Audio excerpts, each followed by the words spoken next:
আসসালামু আলাইকুম। মেঘালয়ে পান্নার লাশ নিয়ে একটি ধূম্রজাল তৈরি হয়েছিল। অনেকেই বিশ্বাস করেননি যে যার লাশটি দেখা গিয়েছিল সেটি আসলে পান্নার নাকি পান্নার না। ছাত্রলীগের সাবেক এই নেতা হচ্ছে ইসহাক আলী খান পান্না, আওয়ামী লীগের বর্তমান নেতা এবং একসময় ছাত্রলীগের সাবেক কেন্দ্রীয় সাধারণ সম্পাদক ছিলেন। সজ্জন মানুষ, ভদ্রলোক মানুষ। কিন্তু আ দুর্ভাগ্য হচ্ছে তিনি পতিত সরকারের একজন মানুষ, সহযোগী বা আওয়ামী লীগের একজন নেতা। তো আমি এটা একটু দুঃখজনক যে ইসহাক আলী খান পান্না যদি দেশে থাকতেন, তিনি এত টার্গেটেড কোনো মানুষ ছিলেন না বা যার বিরুদ্ধে দুর্নীতি, অপরাধ, গুম-খুনের কোনো অভিযোগ আছে। এত ঝুঁকি নিয়ে কেন ভারতে পালাতে গেলেন আমি এটা জানি না। এখন কি অন্য কোনো আসলে এমন কোনো দুর্নীতির তার ভেতরে ছিল যার জন্য ভয়ে তিনি পালিয়েছেন?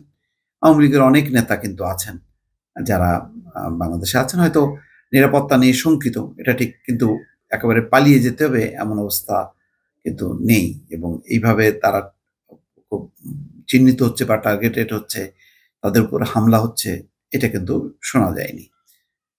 তো গত শুক্রবারের ঘটনা, পান্নাকে আবিষ্কার করা হয়েছে যে একটা পাহাড়ের কোলে তার লাশ পড়ে আছে।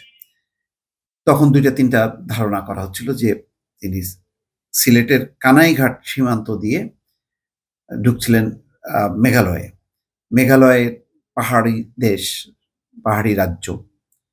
তো সেই পাহাড় পাহাড় ক্রস করার সময় অর্থাৎ পাহাড় অতিক্রম সময় পা পিছলে পড়ে যান। পড়ে যেয়ে তার মৃত্যু ঘটনা ঘটেছে। এটা একটা ভাষ্য। আরেকটা ভাষ্য হলো ওই পাহাড়ে উঠতে যেয়ে হৃদরোগে আক্রান্ত হন, তখন পড়ে যেয়ে মারা যান। আরেকটা ভাষ্য হলো বিএসএফ সরাসরি গুলি করে। কিন্তু এই পুরো বিষয়টা মেঘালয় রাজ্য সরকার স্বীকারই করেনি। প্রথমে যে পান্না নামে কেউ যে তার মৃতদেহ উদ্ধার করা হয়েছে বা কি কারণে মারা গেছে এখনো পর্যন্ত কোনো বিবৃতি নেই। কিন্তু তার মৃতদেহ উদ্ধার করা হয়েছে এটা স্বীকার করেছে। এটি বলা হচ্ছে যে গৌহাটিতে অর্থাৎ মেঘালয়ের যে রাজধানী গুয়াহাটিতে বাংলাদেশ হাই কমিশনের সহকারী কমিশনার রুহুল আমিন বিষয়টি নিশ্চিত করেছেন যা হ্যাঁ, যে লাশটি উদ্ধার করা হয়েছে সেটা ইসহাক আলী খান পান্নারই। তিনি জানান মেঘালয় রাজ্য সরকার একটি মৃতদেহ উদ্ধারের কথা জানিয়েছে যার পকেটে একটি পাসপোর্ট পাওয়া গেছে। পাসপোর্টটি ইসহাক আলী খান পান্নার বলে জানান তিনি। এছাড়া পান্নার নিকটাত্মীয় দুজন বুধবার মেঘালয় রাজ্যের উমকিয়াং থানায় গেলে সেখানে পেট্রোল পুলিশের মাধ্যমে নিশ্চিত হয় মৃতদেহ উদ্ধারের কথা এবং তখনই তারা হাতে থাকা হাতঘড়ি এবং পাসপোর্ট দেখে নিশ্চিত হন যে এটা পান্নার লাশ। গত শুক্রবার রাতে কানাইঘাটের ডোনা সীমান্ত দিয়ে ভারতে পালানোর সময় ভারতীয় এলাকায় মারা যান ইসহাক আলী খান পান্না। পরে তার মৃতদেহ উদ্ধার করে ভারতীয় পুলিশ। এ নিয়ে মুখে কলুপ এঁটেছিলেন মেঘালয় রাজ্যের বিএসএফ ও পুলিশ। এমনকি বিভিন্ন সংবাদ মাধ্যমে পান্না ভারতে প্রবেশ করেনি বলে বিবৃতি দেন বিএসএফ কর্মকর্তারা। স্বীকার তো করেনি, বরং তারা বিবৃতি দিয়ে বলছে যে না, এরকম কোনো লাশ নেই বা কোনো কারো মৃতদেহ উদ্ধার করা হয়নি। খুবই দুঃখজনক। দেখেন সেই একই ঘটনায় মনে আছে সেই কলাপাতার উপরে শুয়েছিল সাবেক বিচারপতি শামসুদ্দিন চৌধুরী মানিক। পরে তিনিও ঢুকেছিলেন। পরে তার কাছ থেকে টাকা পয়সা ছিনতাই করে তাকে আবার সীমান্তের ভেতরে অর্থাৎ বাংলাদেশ প্রান্তে ঠেলে দেওয়া হয়। তারপরে তার আগে বা পরে কোন এক সময় সে কলাপাতা শুয়েছিলেন অথবা তিনি ক্রসই করতে পারেননি, ওই সীমান্ত এলাকায় তাকে মারধর করে তার কাছ থেকে কেড়ে নেওয়া হয় পাসপোর্ট। এখন তিনি হাসপাতালে আছেন। তার শরীরের নিচের অংশ অন্ডকোষ একটা ফেটে গেছে, আঘাত। সেই আঘাত কিভাবে হয়েছে সেটাও এখনো জানা যায়নি।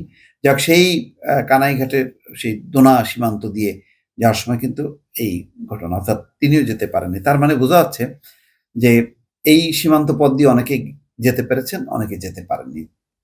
একজন মারা গেলেন, তিনি সীমান্ত অতিক্রম করেছিলেন কিন্তু শেষ পর্যন্ত তার পক্ষে যাওয়া সম্ভব হয়নি। এগুলি হলো বিপদ সংকুল পথ, পাহাড়ি পথ। শামসুদ্দিন চৌধুরী মানিকও হয়তো পার হতে পারতেন কিনা আমার সন্দেহ আছে।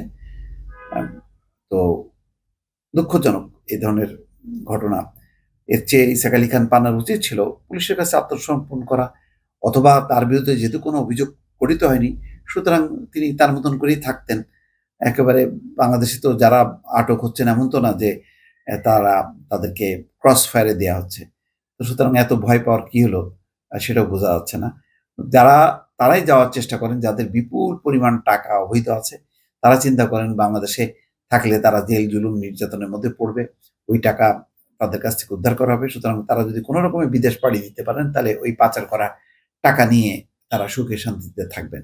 এখন ইসহাক আলী খান পান্না কোনো সেই রকম কোনো টাকা পয়সার মালিক কি মালিক না, এই তথ্য তো আসলে আমাদের পক্ষে এখনো জানা সম্ভব হয়নি। দর্শক ভালো থাকবেন, আল্লাহ হাফেজ।